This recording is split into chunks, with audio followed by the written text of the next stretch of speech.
welcome to Season 3, Episode 20 of Breakfast Bites by TEIVOVOsports.com, a wrap of Pasifika Peoples sports on this bright and sunny Thursday morning, 20th October 2022, coming to you from paradise on the 180th meridian in the middle of the Pacific Ocean. And we start with rugby. One thing the Women's Rugby World Cup is doing across the rugby-playing world, especially in Fiji and New Zealand, is making grown men cry. It's true, and by the bucket loads too. Tough, beer-drinking, rugby-playing blokes who never ever watched women's rugby before have been brought to tears watching their women's national teams play. Now, isn't that something?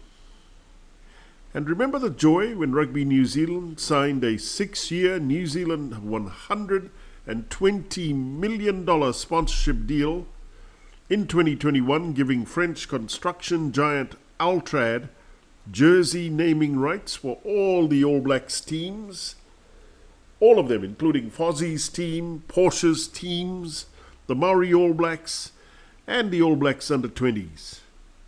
Now the NZRFU is nervously watching a Paris criminal court verdict on eccentric billionaire Mohammed Altrad's bribery and corruption charges.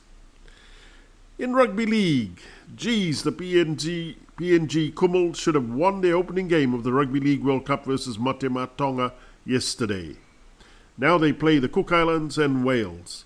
Meanwhile, Big Mal has named 6 debutant Kangaroos to face Scotland in the Rugby League World Cup, including Nathan Cleary, the Panthers superstar, Liam Martin, Isaiah Yeo, all from Penrith, Matt Burton, Campbell Graham, and Lindsay Collins. In netball, Australia has kept the Constellation Cup alive, putting rivals New Zealand in an absolute chokehold in Melbourne last night to claim a 62-47 win. It means the Diamonds now only need to win game 4, on the Gold Coast on Sunday to reclaim the Constellation Cup. Meanwhile, the dispute between the Diamonds players and officials over new sponsor Hancock Prospecting continues courtside after the players backed Indigenous player Donnell Wallam, who said she was uncomfortable wearing their branding. Good on ya. Go girls, go.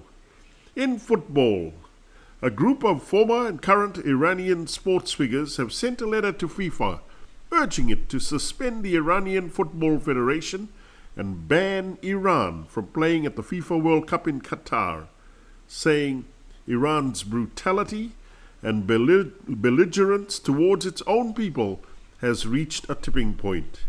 Very sad situation there, but totally support them.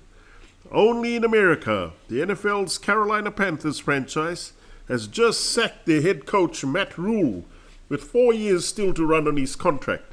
This means that the former college football head coach will be paid US, wait for it, $834,000 a month for the next 4 years. My goodness, what a sacking. In the NBA, 20 years ago, the NBA transformed the sports media landscape by moving most of its games from free-to-air television to pay TV cable networks. Remember them? The question now is whether the NBA will spark another seismic shift by embracing the emerging new world of streaming TV with all their games. NBA legend Charles Barkley has jumped the gun, it seems, agreeing to a 10-year deal with TNT for US $199 million. He's only a broadcaster, by the way. Interestingly, TNT's broadcast rights deal with the NBA expires in 2025. So, if Turner loses their NBA deal, Barkley loses his contract, but could potentially go look for another network or digital platform like Amazon or Apple. He could also go to LIV Golf, by the way. In boxing, Deontay Wilder is after a fight with Alexander Usyk or Anthony Joshua in a big stadium, which means London. His coach, Malik Scott, says, "I'm not that big on Deontay fighting Andy Ruiz or Frank Sanchez. We've only got 3 years left in this game, and we want Deontay in the biggest fights possible." Finally, in the AFL, you know that game Aussie blokes like to play in really tight shorts? Well, West Coast Eagles star, born in Fiji, Nick Naitanui, and his partner, Brittany Bowen, uploaded a post to her social media account yesterday showing off their firstborn child, Ezekiel Duke. Oh, so cute. For TEIVOVOsports.com, I'm Calden Khmer. Mahalo, Vina'a, and thank you. Please hit the subscribe button below if you'd like to receive more Pasifika sports highlights on Breakfast Bites. And thank you all too much for all your love and support.